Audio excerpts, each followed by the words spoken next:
IMA ಬಳ್ಳಾರಿಯ ನೇತೃತ್ವದಲ್ಲಿ ಈ ಬಾರಿ 23-24ನೇ ತಾರೀಕು ಆಗಸ್ಟ್ ತಿಂಗಳು ಬಳ್ಳಾರಿಯ ಶರಣ ಸಭಾಂಗಣ BPSC ಶಾಲೆಯ ಆವರಣದಲ್ಲಿ ಭಾರತೀಯ ವೈದ್ಯಕೀಯ ಸಂಘ ಕರ್ನಾಟಕ ರಾಜ್ಯ ಶಾಖೆಯ IMA ಕನ್ನಡ ವೈದ್ಯ ಬರಹಗಾರರ ಬಳಗದ 6ನೇ ರಾಜ್ಯ ಸಮ್ಮೇಳನವನ್ನು ಹಮ್ಮಿಕೊಳ್ಳಲಾಗಿದೆ. ಈ ಸಮ್ಮೇಳನದ ಮುಖ್ಯ ಘೋಷವಾಕ್ಯ ವೈದ್ಯ ಸಾಹಿತ್ಯ ಜನಪರ ಸಾಹಿತ್ಯ. ಹಾಗೆಯೇ ಈ ಸಾಹಿತ್ಯ ಮೇಳದಲ್ಲಿ ಪ್ರತಿ ವರ್ಷ ವಾಡಿಕೆಯಂತೆ ಒಬ್ಬ ಸರ್ವಾಧ್ಯಕ್ಷರನ್ನು ಆಯ್ಕೆ ಮಾಡಲಾಗುತ್ತೆ. ಈ ಬಾರಿ ನಮ್ಮ ಹೆಮ್ಮೆಯ ವಿಷಯ ಏನು ಅಂದರೆ ಬಳ್ಳಾರಿಯ ಹಿರಿಯ ಶಸ್ತ್ರಚಿಕಿತ್ಸಕರಾದ ಡಾಕ್ಟರ್ ಅರವಿಂದ್ ಪಟೇಲ್ ಅವರು ಈ ಸಮ್ಮೇಳನದ ಸರ್ವಾಧ್ಯಕ್ಷರಾಗಿ ಆಯ್ಕೆಯಾಗಿದ್ದಾರೆ. ಹಾಗೆಯೇ ಉದ್ಘಾಟನಾ ಕಾರ್ಯಕ್ರಮ 23ನೇ ತಾರೀಕು ಬೆಳಿಗ್ಗೆ 10 ಗಂಟೆಗೆ ಆಗಲೇ ಹೇಳಿದ ಹಾಗೆ BPSC ಶಾಲೆಯ ಆವರಣದಲ್ಲಿ ನಡೆಯಲಿದೆ.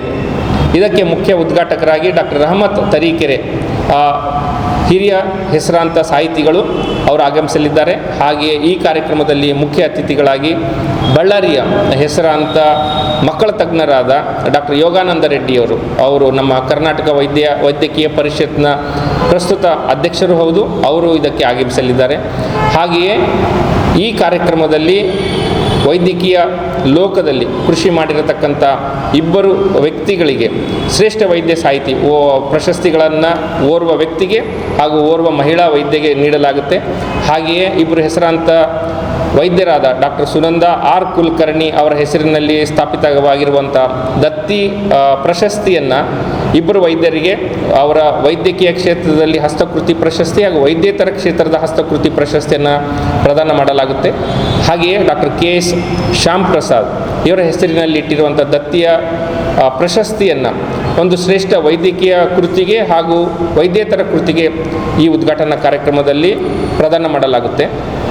ಹಾಗೆಯೇ ವೈದ್ಯಕೀಯ ವಿದ್ಯಾರ್ಥಿಗಳ ಮನಸ್ಸಿನಲ್ಲಿ ಒತ್ತಡವನ್ನು ನಿವಾರಣೆ ಮಾಡಲು 23ನೇ ತಾರೀಕು ಮಧ್ಯಾಹ್ನ ವೈದ್ಯಕೀಯ ವಿದ್ಯಾರ್ಥಿಗಳಲ್ಲಿ ಒತ್ತಡದ ನಿವಾರಣೆ ಹೇಗೆ ಅನ್ನುವ ಒಂದು ಕಾರ್ಯಾಗಾರವನ್ನು ಕರ್ನಾಟಕದ ಹೆಸರಾಂತ ಮನೋರೋಗ ತಜ್ಞರು ಸೇರಿಬಿಟ್ಟು ಒಂದು ಕಾರ್ಯಾಗಾರವನ್ನು ನಡೆಸಿಕೊಡ್ತಾ ಇದ್ದಾರೆ. ಹಾಗೆಯೇ ಉದಯೋನ್ಮುಖ ವೈದ್ಯ ಲೇಖಕರಲ್ಲಿ ಅವ್ರ ಬರಹಗಳಲ್ಲಿ ಸೃಜನಶೀಲತೆ ಹೇಗೆ ಅಳವಡಿಸಿಕೊಳ್ಳಬಹುದು ಅನ್ನುವ ಒಂದು ಕಾರ್ಯಕ್ರಮದ ಬಗ್ಗೆ ಹಾಗೂ ಒಂದು ಕಾರ್ಯಾಗಾರವನ್ನು ಡಾಕ್ಟರ್ ಶಿವಾನಂದ ಕುಪ್ಸದ್ ಹೆಸರಾಂತ ವೈದ್ಯಕೀಯ ಲೇಖಕರು ಅವರು ನಡೆಸಿಕೊಡ್ತಾ ಇದ್ದಾರೆ 2ನೇ ದಿನ. ಹಾಗೆಯೇ ಈ ವೈದ್ಯಕೀಯ ಕ್ಷೇತ್ರದಲ್ಲಿ ಕೆಲಸ ಮಾಡಿರತಕ್ಕಂಥ ಮಹನೀಯರ ಹೆಸರುಗಳನ್ನು ವೇದಿಕೆಗೆ ಇಡಲಾಗುತ್ತೆ. ಈ ಬಾರಿ ವೇದಿಕೆಯ ಹೆಸರು ಬಳ್ಳಾರಿಯ ಡಾಕ್ಟರ್ ನಂಜಪ್ಪ ಅಂತ ಹಿರಿಯ ವೈದ್ಯರು, ಬಹಳಷ್ಟು ಜನಕ್ಕೆ ಇವರು ಪರಿಚಯ ಇರಲ್ಲ. ಆ ವೇದಿಕೆಗೆ ಡಾಕ್ಟರ್ ನಂಜಪ್ಪ ವೇದಿಕೆ ಅಂತ ಹೆಸರಿಡಲಾಗಿದೆ. ಹಾಗೆ ಒಂದು ಮಹಾದ್ವಾರವನ್ನು ಸ್ಥಾಪಿಸಲಾಗುತ್ತೆ ಸಮ್ಮೇಳನದ ಸಭಾಂಗಣಕ್ಕೆ ಮುಂಚೆ. ಆ ಮಹಾದ್ವಾರದ ಹೆಸರು ಡಾಕ್ಟರ್ ಬೆಸಗರಹಳ್ಳಿ ರಾಮಣ್ಣ, ಇವರ ಹೆಸರು ಸುಮಾರು ಜನಕ್ಕೆ ಚಿರಪರಿಚಿತ. ಇವರ ಕಣಜ ಅನ್ನುವ ಕೃತಿ ಕರ್ನಾಟಕದಲ್ಲಿ ಸಾಹಿತ್ಯ ಕ್ಷೇತ್ರದಲ್ಲಿ ಸುಮಾರು ಹೆಸರು ಮಾಡಿದಂಥ ಕೃತಿ, ಅವರ ಹೆಸರನ್ನು ಈ ಮಹಾದ್ವಾರಕ್ಕೆ ಇಡಲಾಗುತ್ತೆ. 2 ದಿನ ನಮ್ಮೊಂದಿಗೆ ಬನ್ನಿ.